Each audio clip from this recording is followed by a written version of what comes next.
mas que está na pauta porque o Fernando Holliday tem lugar de fala. O Supremo Tribunal Federal, ele formou maioria hoje para declarar inconstitucional a lei aprovada em Santa Catarina que proíbe o ingresso via cotas raciais ou outras ações afirmativas no ensino superior em instituições que recebem verbas do estado de Santa Catarina.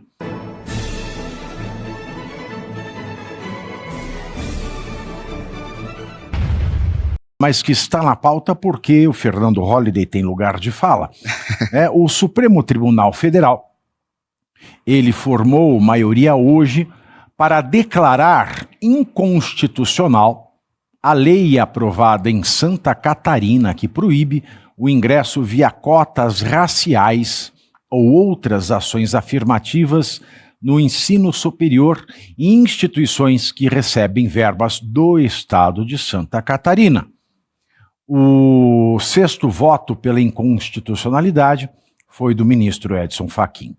Anteriormente, Flávio Dino, Alexandre de Moraes, Dias Toffoli e Cristiano Zanin seguiram o voto do relator Gilmar Mendes, a fina flor do STF, vamos colocar dessa maneira. Ainda faltam votar Luiz Fux, Cássio Nunes Marques, André Mendonça e Bento Carneiro.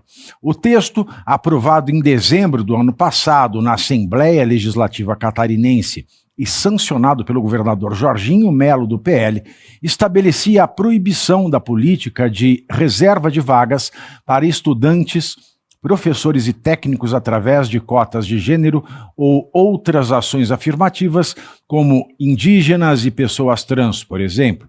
As exceções eram para pessoas com deficiência oriundas de escolas públicas e ingresso por critério de renda.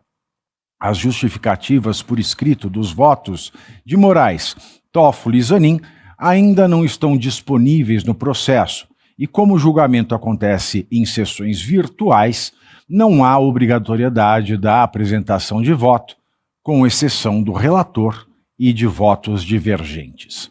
Já Fachin disse em seu voto que a lei catarinense é inconstitucional e reafirma o compromisso do STF com os objetivos fundamentais da República, citando a Constituição de uma sociedade livre, justa e solidária, a promoção do desenvolvimento nacional e a redução das desigualdades sociais e regionais, aspas, é um mecanismo adequado e necessário de combate ao racismo estrutural, fecho aspas. Aí eu tenho que dizer, Holliday, porque quando o Fachin entra nessa seara de sociologia e ele usa o conceito de estruturalidade de Marx, que foi melhor desenvolvido em Max Weber, o estrutural, que é o estruturado, é aquele que está impregnado na legislação. Por exemplo, nos Estados Unidos, até 2012, existiam normas do governo federal que ainda faziam discriminação entre pretos e brancos no financiamento de soldados que voltavam de missões no exterior. Isso é o racismo estrutural. É você discriminar alguém na lei, negativamente. Agora, a Constituição brasileira, ela veda qualquer forma de discriminação negativa, a discriminação por preconceito. Mas não existe nada que ordene que sempre necessariamente exista uma discriminação positiva, que no fundo é também uma discriminação negativa contra aqueles que são considerados fazendo parte de uma casta, de uma camada da população privilegiada.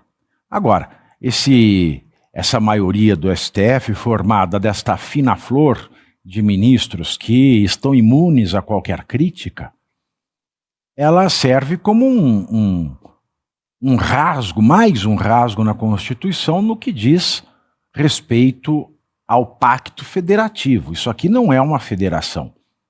Não é uma federação de jeito nenhum, porque os estados não têm absolutamente nenhuma autonomia para decidir o que quer que seja, mesmo não estando fora do escopo objetivo da Constituição, não? Pois é, Pavinato, e o que mais me incomoda nisso tudo é que cotas raciais, elas estão dentro de um conceito de discussão política. Esse voto do Fachin, quando ele fala o STF está comprometido com as igualdades, a promoção de um país mais justo, etc., esse deveria ser um discurso do presidente da República, de deputados, de senadores, de governadores, mas não de ministros do Supremo. Os ministros têm que analisar a Constituição. E aí eu acho engraçado que todos eles citam o julgamento do STF em relação às cotas raciais, que definiu as cotas como constitucionais, sim, mas a partir do momento que o Supremo considera as cotas constitucionais, ele não obriga que as institua. Ele apenas diz, olha, é permitido instituir essas cotas, porque a grande discussão ali na época não era se o governo deveria ou não instituir as cotas raciais, mas a discussão era se as cotas eram de fato compatíveis com a Constituição, uma vez que elas discriminavam, positivamente, mas discriminavam.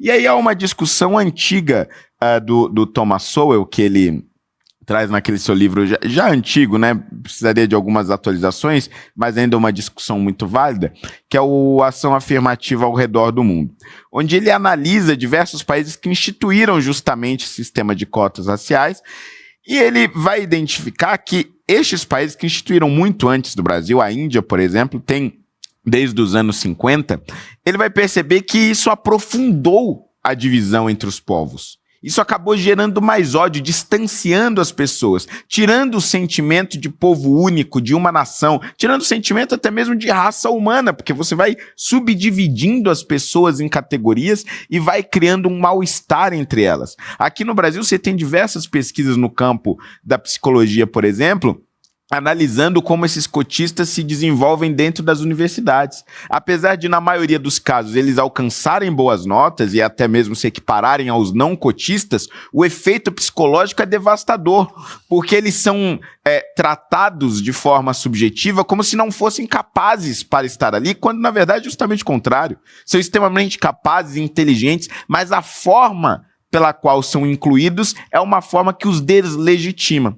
E quando o STF considera inconstitucional a lei de Santa Catarina, ele infelizmente passa um recado a todos os outros governos estaduais e municipais de que praticamente são obrigados a manter um sistema de cotas, mesmo que a população daquela localidade considere inadequada, como é o caso de Santa Catarina. Aliás, o Caivano, o STF devia aproveitar, né, já que é para atingir esses objetivos nobres colocados no voto do Edson Fachin,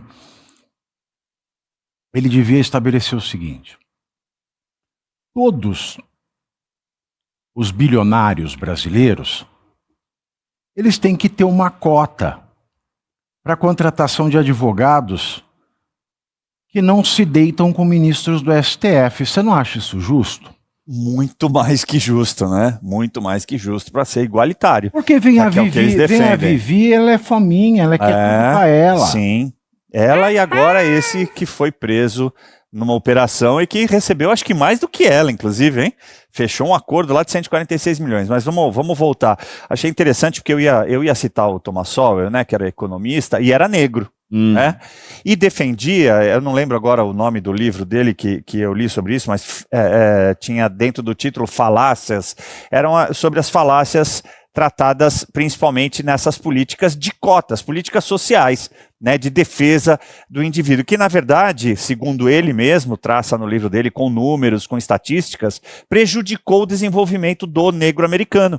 Atrasou o desenvolvimento, justamente porque muitos escolhiam, a exemplo do que acontece aqui no Brasil com o Bolsa Família, muitos escolhiam não trabalhar e receber aquela verba que o governo americano apresentava para as famílias, ao invés de estudar, de tentar se desenvolver, de tentar arrumar um trabalho, e isso, segundo ele... O Reagan tinha uma expressão ótima para essas pessoas, né? Ele chamava dos welfare queens. As rainhas do bem-estar. Exato, exato. É mais ou menos isso que o Thomas Sowell dizia. Então você faz essa pregação, na verdade, atrasando toda uma população. E essa política de cotas que defende o STF e que não deveria defender, né, Pavinato, porque a gente é crítico justamente sobre isso, eles não têm que legislar, deixe para o legislador legislar e deixe para o executivo fazer e tentar aprovar suas políticas públicas, não ele ficar decidindo sobre tudo isso. Agora, se eles estão fazendo isso, é porque, infelizmente, os outros dois poderes se acovardaram ao longo do tempo e permitiram que eles decidissem tudo sobre qualquer coisa. É uma pena. O Holliday